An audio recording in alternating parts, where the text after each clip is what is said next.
Hey guys, welcome to the Daily Play with Joy Taylor. I'm Joy Taylor. Make sure that you hit subscribe and follow us on social at the Daily Play Joy Taylor. Game 7, delicious word. It's a delicious phrase. I love it so much, and so much can happen in a Game 7, and especially when you have two very evenly matched opponents. I did predict that the series would go long, and they were evenly matched. However, this game was a total complete blowout. 125-94. It didn't really feel like the Pistons were in it once we got to the end of the first quarter. The Cavs were up 17 at the half. They led by 26 points to start the fourth. Donovan Mitchell, Spider, was incredible, led all scorers with 26 points. And Cleveland just didn't really play their best game. They really had a stinker. Caden Cunningham said that game sucked. There was a great opportunity this season to move forward and continue to experience new things that we hadn't been exposed to. We fell short. We were right there, but we fell short. I think that chip and that sting is going to sit for a while. Yeah, that's got to be frustrating when you make it to a Game 7 of the semis against the Cavs. Like I said, two very evenly matched teams. Obviously, it went to a Game 7. That didn't happen by accident, but the issues that the Pistons had all season long came to bite them, and that was shooting. And the Cavs impressed me in this series.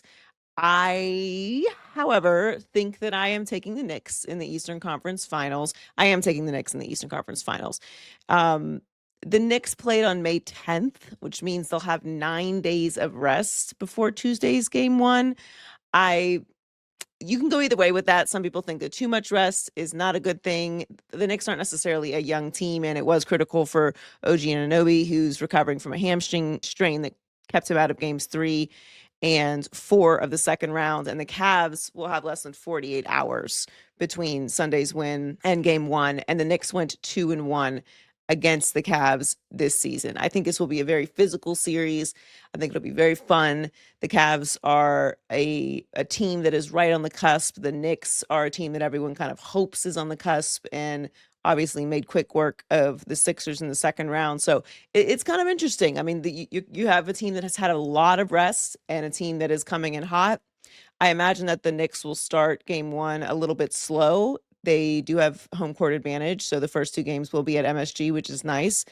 But yeah, I think this will be another long series, and it will really require the best of the best. Like, this is when it matters. This is when you have to show up. And both of these teams have been knocking at the door for a while. We don't want to look too far ahead to what the finals will offer, because we still have the Western Conference Finals to play, but I think either team that comes out of this series will be poised to make at least the finals interesting. So I'm excited to see this matchup. I think this is the better offensive matchup for us as fans to watch. And I'm going with the Knicks, but I do think it's going to be a long series. So congrats to SGA. Shai Gilgeous Alexander, for the second year in a row, is the MVP. The news comes as they're about to host the Spurs for Game 1 of the Western Conference Finals. He had his whole team with him, of course, as they always do, to receive his award.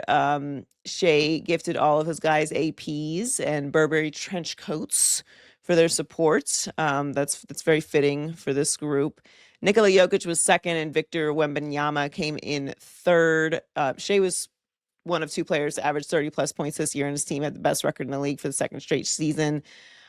He remains a humble king, though, saying, "I'm not really after the success. There's so many people in my life that sacrificed for me to play this game that I love, and I would be doing them a disservice if I didn't give it my all. None of those accolades and the points and all this stuff that's cool on social media, none of that is what I'm after. I'm after making sure that while I'm doing this thing, I give it my all, and I'm not wasting nobody's time."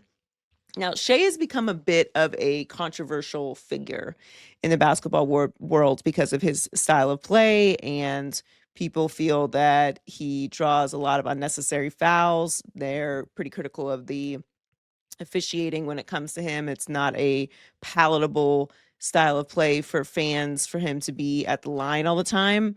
I can go either way on that. My opinion is you get the points how you get them.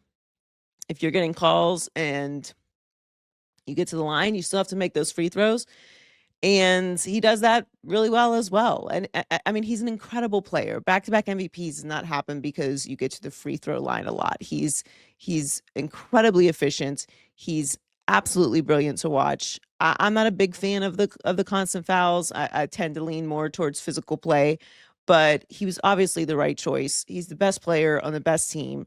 Unless you do something that's absolutely beyond incredible, something that's never been seen before, it's really tough to not go with him. And he's been the pinnacle of consistency. He's a machine. He hasn't scored fewer than 20 points in a game for almost 2 full seasons.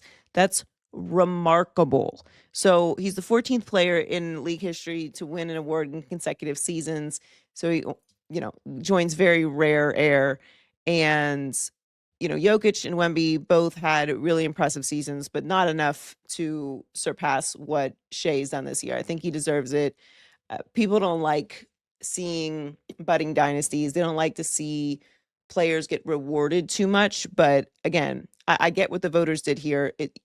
If you're going to go against the best player on the best team that has consistently put up the numbers, that is consistent every single night in their scoring, that is efficient, that is clearly the leader, that is obviously the reason why they are in the position that they're in, somebody else has got to be doing something that is just almost impossible to do. And that's just not what happened this year.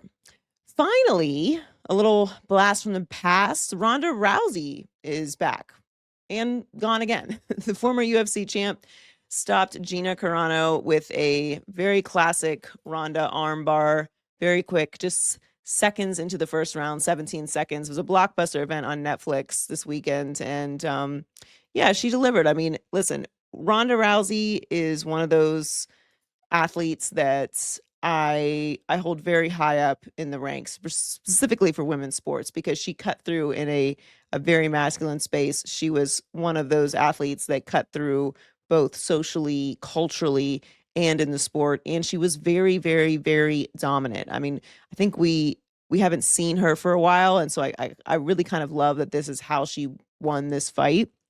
She talked about it afterwards. She said when asked if she wanted to fight any longer, she said, "Hell no, me and my husband and my kids are watching me. I don't want to put them through anything more than I have to." She was married in 2017, has 2 kids with her husband. There's no way I could have ended it better than this. I want to have some more babies and I got to get cooking. I mean, great. I love it for her. 17 seconds with her signature submission. She wanted to get in and out of there as unscathed as possible. It was a very different exit than her initial exits, where she lost to Holly Holm and then Amanda Nunes in 2015 and 2016. So I kind of like her coming back and ending her career in this way. I would love to see the phenomenon that she was appear again. And the thing about fighting and combat sports in general, boxing, MMA, is that you got to have the personality to match the fight. That's just how it goes. There's so many brilliant fighters all across the world in all of these these martial arts forms.